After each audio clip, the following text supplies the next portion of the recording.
know what you're thinking. You're thinking, where the hootin' heck are you now, Ayame? I'm in LA. I'm in LA. Yeah, sorry. You know what? I can't just sit around. I'm a game player. I play the game. I do the work. No, I just decided to come here and be alone because, you know what I said about being alone? It's really important. No, I'm joking. No, let's be serious. It's an intro. Let's be serious for an intro. I'm currently in Los Angeles. Yeah, in Los Angeles. Why? I've planned a trip to the US, the Americas, really, let's say. I'm using it as a reason to prove that I'm important.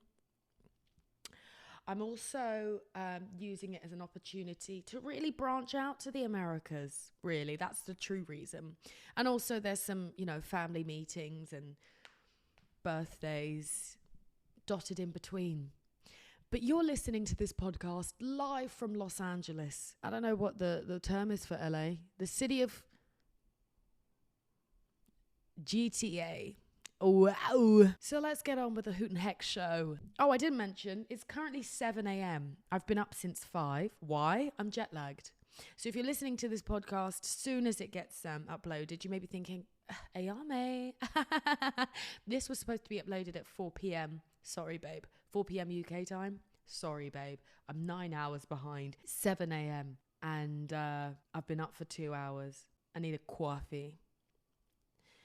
Anyway, let's get on. This is episode 7 or 8, I'm not too sure, of In Ayame We Trust. This podcast is available on Spotify and also Apple Podcasts. And if you want to watch it visually, you can do so on my YouTube, Ayame.P. That's correct. If you want to submit an agony, you have a limited time to do so on everythingayame.com. Tell me all your problems. But other than that, piss off. I mean, probably self-centered of me to just assume that you want to know everything about me. But I thought I'd start by explaining why I'm on this trip. I'm on this trip because I feel like I mention it in every single episode I've been broken up with. I no longer have a dependent, so to speak. Not to say that my ex-boyfriend was dependent on me, but when you're in a relationship, you can't really run off to America for a month as easily because, you don't want to leave your boyf. But now he's left me. So I planned this trip because also I do have a large American following, US, Canada, all that jazz. So I thought, why don't I just go over there? I am able to, so let's give it a go. Now, I'm going to LA, I'm going to Toronto, which is Canada, so not necessarily the US, and I'm going to New York. New York is one of my favorite cities in the US, and that's why I'm going there. Toronto, I used to live and have family there, so that's why I'm going there. LA, still up for debate why I'm here, because it's actually one of my least favorite visited cities in the US. And I'll tell you for why. I came here 2022 with Netflix. I came here for a job with Netflix. It was my first time coming to LA. It was the end of the year. And I came with a group of other creators. We were doing like a promo for a Netflix movie. And when I came to LA, I was very excited because I've never been to here before. It's like the city to make it. If you want to be a star, you got to go to Hollywood. You know what I mean? So I was very excited for that. I didn't realize how empty and soulless this place is. The sun's rising behind me. I don't know if you can see. Well, if you're listening, you definitely can't see. But if you're watching, the sun is rising behind me because, as I mentioned, it's 7 a.m. There is just such a intense separation, and not even separation because it's put together between the rich and the poor. It's like the extremities of richness and wealth with the extremities of poverty living within the same city, almost a stone's throw away. And it's I don't like it. I don't like it. It seems so inhuman to have such a two ends of the spectrum living so closely together and not helping. You know, didn't like that about LA. It also felt like when I came here last time, it was very much, and it's similar. I got the same vibe from Toronto when I lived there. It's very much, who do you know? Who do you know, and how important are you? And that is dependent. That defines whether I actually consider you someone I can talk to. And I don't like that at all. I've never been one to really value that in my own personal life, and therefore when I'm put in that environment where people only really speak to you because they deem you a store, I don't like that. It doesn't sit right with me at all. So that is another reason why I didn't like LA. Since coming here this time around I have a car. I didn't have a car last time. Makes the experience a whole lot different, I'll tell you that. And this time around, I spent some time actually, not just went into, because last time I popped in too. This time I spent some time in a little old place called Target. And that's where I decided, you know what, I'm going to give LA a chance. I'm going to give LA a chance. It is the most beautiful thing. I bought a water bottle, not a Stanley, because they're obviously all sold out by the maniacs that just decide to buy a load of Stanley cups. What do you need all those Stanley cups for? Stop mass buying. Anyway, didn't buy a Stanley cup. Maybe I'll find one along the way, along my travels. Brought some brioche buns and eggs. And there was this stall where it had a load of like miniature cosmetics. I died. There was a tiny little deodorant. I think the brand is Natura. Bear with, I'll see what it's called. I got the name completely wrong. It's called Native. Look how pissing small. You can't see if you're listening. Let me tell you, they're the size of maybe, I don't know, but they're pissing tiny. And I was obsessed, and therefore I bought two. For when you're on your travels and you just need a cheeky little, you can keep it in your bag. I might buy another one actually, because I need one. I like to keep deodorant on me.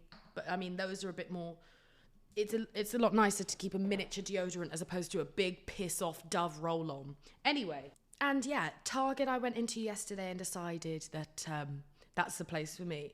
If you're wondering where I'm staying, I won't actually be disclosing where I'm staying, because recently I've had a TikTok, watched a TikTok where someone basically figured out where I stayed and what type of room I stayed in just from my room service review. And therefore I won't be disclosing anything about where I'm staying until I leave. Why? I don't want to die. I don't want to die. Anyway, those are my views on LA. New York I find is a bit more like London, and that's why I like it more. I think I don't know, I really do love London. I've grown up in West London. I just find it a beautiful place. I think the architecture's really pretty. Yes, our government are actually whack. That's one thing I'd like to change about London. I think if I changed that part of London, then it would be perfect. Just that tiny part. That's funny, actually. You think about it, it's just that part. One key is that our government needs to change. And then I think London would be the perfect city, personally. Anyway, so yeah, I arrived here yesterday. I will kind of disclose some personal truths. My biggest fear about coming here, and I didn't actually realise it until the plane landed. Actually, no, until I got on the plane. Until the plane landed. I'd sat through a whole 10-hour flight, and it was only I'd booked this trip at the start of Jan. It's now the start of Feb. I'd booked this trip at the start of Jan and had been preparing for this trip, excited for the trip, and it wasn't. I'd packed my suitcase. I'd travelled to the airport, checked in, sat in the lounge and waited for my flight, got on the flight, sat for about 9 hours on the flight. It wasn't until the last hour of the flight that I thought to myself, what the pissing hell what the hell am I doing? What the pissing hell am I doing? And I got really, really scared, because what the hell? I'm going to have to speak to new people pretty much every day, because my normal people are not here with me. And that's concerning. And that really, really scared me. I think I said in my New Year's episode that it's really important to enjoy your own company. And I do. But this is going to be like an intense course of enjoying your own company, because for a good 5 weeks, it's just me. It's just this bitch. It's just me. It's literally me and my bestest friend, me. What are we going to talk about? Do you know what I mean? Like, I'm going to have to really get used to going to dinners by myself. And I know, practice what you preach, Ayame. And I said in that episode, you gotta love being around yourself. You gotta love being with yourself. You're your own best friend. I am. But this is quite daunting that I won't have any kind of separation from that. It's just completely just me. If anything goes wrong, or if I need any problems solved, think about it. If I need, and I'm working this out with you guys while I'm speaking, really. We're doing this little maths equation together. If there's an issue, if there's a problem while I'm out here, 9 hours behind in LA, who's going to fix it? Has to be me. Because not only are the people that usually help me 9 hours ahead of me, which means that by the time it gets to maybe 12 p.m., 1 p.m. this time, it's going to be 9, 10. A lot of people will be asleep. And when it's late or mornings for them time, the times don't match up, basically. Not only that, what can they do for me in LA? Because they are in a whole separate continent. So any issues, because I was thinking to myself when I was on the plane as we were landing, what if I get attacked? What if I get robbed? What if I get killed? You know, that's always a thought for a woman. What if I get killed? That's always a constant thought. For all of you men listening, hope you know, unless you're a gay man, because that's also a thought. Anyway. Sorry. So, yeah, it's quite, I'm really being a brave girl, in my opinion. And it's not to say that I haven't travelled by myself before. I lived in a whole other country by myself before, but I had family there. This is really a test of whether I actually enjoy my own company and whether I'm actually happy to be by myself. That was intense working that through with you. I don't know if that's really helped, because I'm really just talking about myself, aren't I? Don't know if that provides you any value, finding out whether or not I can be by myself. I'd like to speak to some LA boys.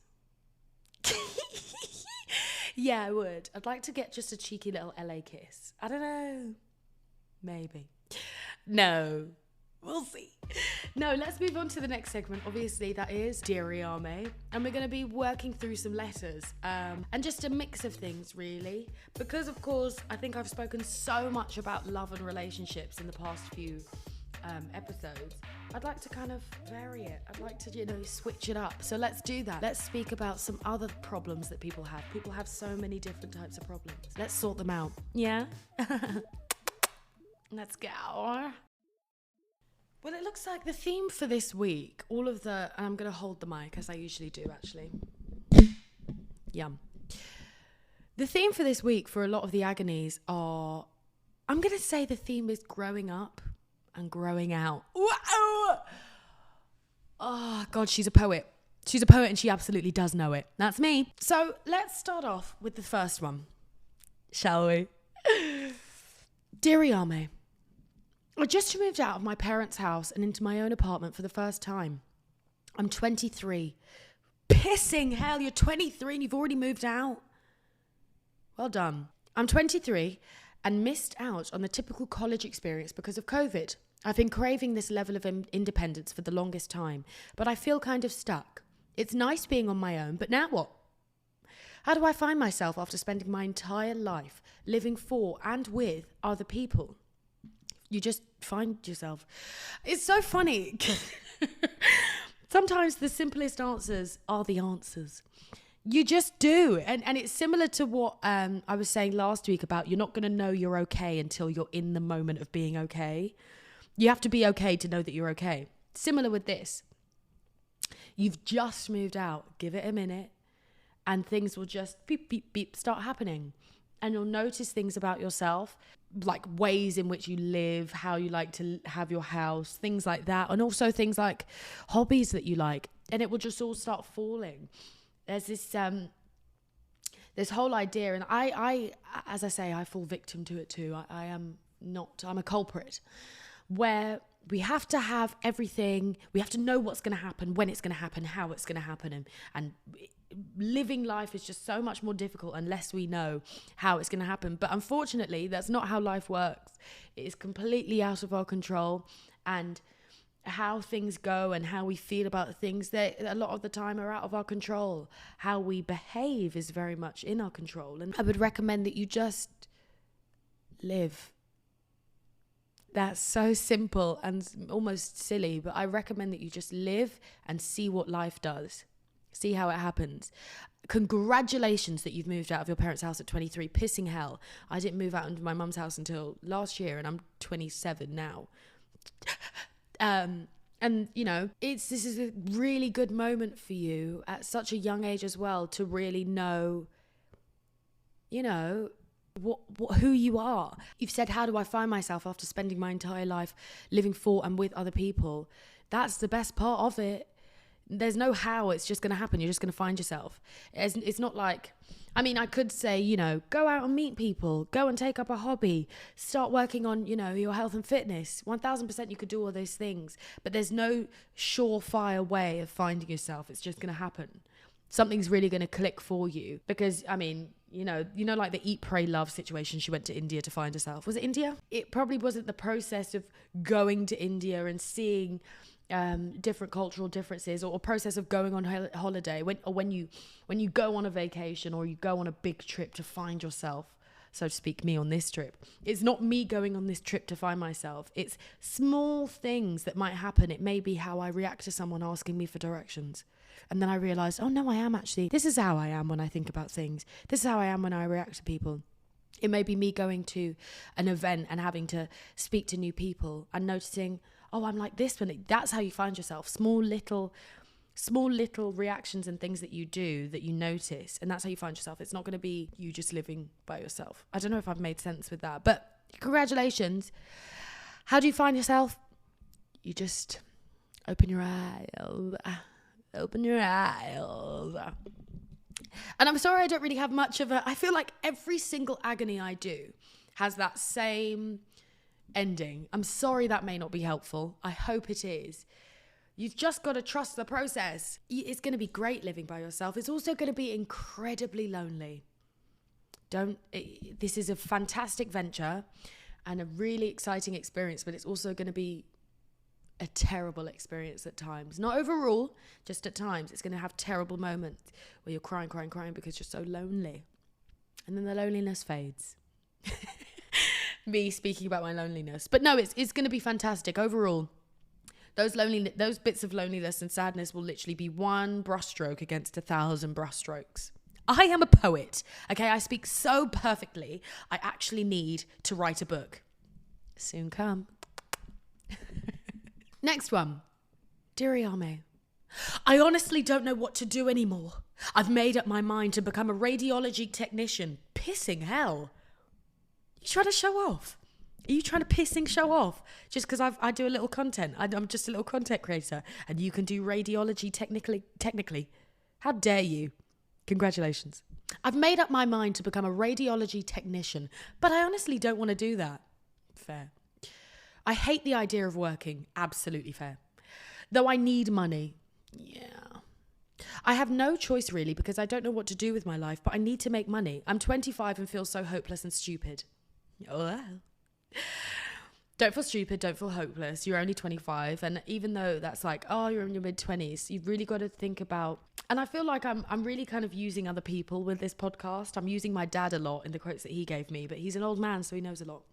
When I turned 20, he gave me a little anecdote, a little helpful. Oh, the sun's really rising. Is that garbage truck outside? It's making a ruckus. That is a really tall palm tree as well. Don't know if you can see in the camera. There's palm trees and they're really pissing tall. Anyway, my dad gave me a piece of advice. Not even a piece of advice. He just said to me, when I was a teenager and I'd finished puberty, I thought I knew everything. I was walking around Jack the Lad. I thought I knew it all. And then I turned 20 and I realised I knew nothing when I was a teenager. And I knew so much more now.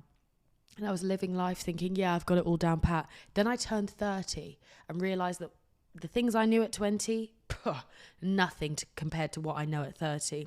And then I turned 40, and so on and so on and so on. With each, you learn and you grow and you develop, and you cannot know everything right now in this moment of 25. You may even be 55. And when you turn 65, you'll think, piss, God, what, Ayame? What? Don't feel stupid and hopeless that you don't know what you want to do with your whole life. You've literally lived maybe a quarter of your whole life, and you're beating yourself up because you don't know how you want to spend the rest of your 3 other quarters. Piss off, babe. Piss off. You're absolutely fine. Radiology technician, I mean, that sounds like it brings home the bacon. I'll be honest. I'd stick to it. But if it doesn't make you happy, do hobbies that make you happy. If the radiology technicianing is the thing that has to bring home the bacon, then do other things outside of that make you feel fulfilled. Make you feel fulfilled. And develop skills and contacts that may allow you to do those other things as your full-time job. Because unfortunately, unless you haul yourself out to a nice rich man and he falls in love with you and decides to spend money on you and fund your life, you're gonna have to work. I'm so sorry, babe. I'm so sorry. Or what you could do is remove a wet floor sign, trip, compensation. I wouldn't do that though, because that's also, there might be cameras. Anyway, I'm sorry that you don't enjoy, and I'm also going to give you another anecdote about a friend of mine. I'm not going to say her name because I actually can't confirm that she'll be happy for me to be saying this, but there's a friend of mine that was in a job that's very well respected. It's like, I always quote her that I say, yeah, I've got a friend that works in this field, because it's a very well respected industry. She doesn't really like it. She did it because at the time she thought, oh yeah, she did the degree because at the time she thought, oh yeah, this will be good. It'll pay the big bucks. And I mean, I like parts of it, but she had a dream to be in the entertainment field. She always has been. She's always been very entertaining, so to speak. And for a while she would beat herself up. She's my age now, her birthday's before mine though, so she's older than me. Ha, you old bitch. Anyway, she had her dreams of being in the entertainment industry, and she would, outside of her work, do things, do hobbies, go to specific events that was in that entertainment field and not in the field that she was working in. And as time's going on in the most recent, I'm going to say 6 to 12 months, things have been happening for her to allow her and put her on the route to work in that entertainment field. Now she's 27, going to be turning 28 this year. And she's not fully in the entertainment field, but she's working towards going there, but still working in the field that she doesn't necessarily like. I'm speaking a lot in code, but it's because I don't want you to, just because you're 25 now, you may turn 27, 28, 29, 30 even, and something may happen for you where you develop a hobby or a skill that you think, I really enjoy this, and you start doing that skill more because you really enjoy it. And because you're doing that skill more, you're developing that and also developing context to allow you to maybe make a profit for it. And then you decide, maybe, do you know what? Piss off radiology. I like this more, and it may not pay as much, but it makes me happy. You're not going to know that until it happens, and you're only 25. So what I would say is, stop being a little babe and beating yourself up for just living life and not knowing what's happening next. Everyone's doing that, my love. Everyone is doing that. I would say just stick to the radiology for the money, because you do need money. You do, unfortunately. This capitalist world is really pissing us off, but you do. So stick to the radiology, but pick up other things, other hobbies, other things outside, extracurricular activities, I call them, like my horse riding. Do those so that, maybe at a time you may think, oh, maybe this isn't for me, and you start to love radiology technicianing more, or you do the hobbies so much that you're like, yeah, how do I make this into my full-time job? But you're 25, my darling. You're 25. No, I didn't know what I wanted to do at 25. At 25, I was working for an estate agent, a real estate company. At 25, look at me now, 2 years later. Life comes at you and it changes. You can't really control it. That's what I was doing at 25. And at 25, I didn't know what I wanted to do. And I thought to myself, do you know what? I'm probably always going to be an estate agency. And maybe I'll own my own estate agency. Maybe I'll be a manager at the real estate firm that I'm at. And look at me now. I'm not. I'm in LA. I could work for Selling Sunsets, the Oppenheimer Group. Maybe. I have experience. I can sell. Sell. So yeah. Of course you don't know what you want to do at 25. You're 25. You've literally only been an adult for what? Get a grip. That's me shouting at you now because you need to get a grip and stop beating yourself up. Anyway, next agony. Now this is the last one. And I'm actually first of all, I can read the first line and I'm already astonished. It says, "Dear Ayame, love from Kazakhstan." What? You're telling me that people in Kazakhstan know who I am? That is insane to me. Kazakhstan. Yeah? I'm a little girl from London, from West London. And there's people in Kazakhstan on my website writing in agonies. That is insane to me. Thank you, Kazakhstan. Thank you, Kazakhstan. Anyway, love from Kazakhstan. Love your personality and just how gorgeous you are. Kazakhstan thinks I'm pretty. Oh my God, the whole of Kazakhstan thinks I'm pretty. I'm going to go over there and find a husband. Anyway, do you have any advice for someone who struggles with fears for the future? I always get such weird fears that something bad might happen when everything is actually going great. I have that. And do you know what? I had that because I have a friend who's Albanian. And I don't know if this is an Albanian thing. She's one of my good friends. I've actually been to Albania. Ha ha ha, flex. Sorry, Kazakhstan. Not to flex on Kazakhstan. I'll come to you soon. But she, I think, like, maybe it was her family thing. I'm going to assume it was her cultural thing, but it might have just been her family. That if so much good is happening, you have to bite either an onion or a garlic to basically dispel any badness that's coming because you're having so much good. And so I always automatically think, you know, that like the death comes in 3. It's this superstitious thing that when you're having so much good, something bad is also brewing. My advice to you for someone that struggles with fears for the future, I always take it like that. I live in my dreams in the sense that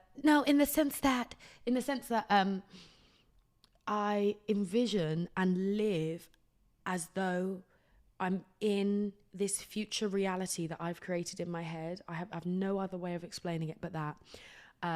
Where it's like I envision this is where I'm gonna live with my husband and my this many kids, and I'm gonna live here, and I'm gonna drop my kids off here, and then I've got to pick them up because I live in a fake reality of the future that I hope will happen. And it doesn't make me fearful, it makes me excited. And I think that's a quote actually that I saw on Pinterest. Shout out Pinterest. If one day Pinterest will sponsor this because I love Pinterest so much. But it was a quote that was something along the lines of, you shouldn't be afraid or you shouldn't be fearful or anxious about where you want to be in the future. You should be excited about getting there. Crazy. And I think I'm ad-libbing, like I think I'm paraphrasing really. I don't think that's actually how the quote was written. But essentially, the gist of it is, don't be scared of what the future holds. Be excited about what you're going to do for the future. Be excited about what you're going to do now that may come back and repay you in the future. And it's also about staying very much present. I think I struggle with that as well. I struggle with staying in the present. I'm in LA right now, but I'm thinking about, when I go to here and here, and thinking about when I leave LA, when I come back home or next year. I'm never really think about the now, the here and now, and focus on the here and now. And it's something that I really want to work on because the here and now is the only thing that actually is real. Wow, the Matrix.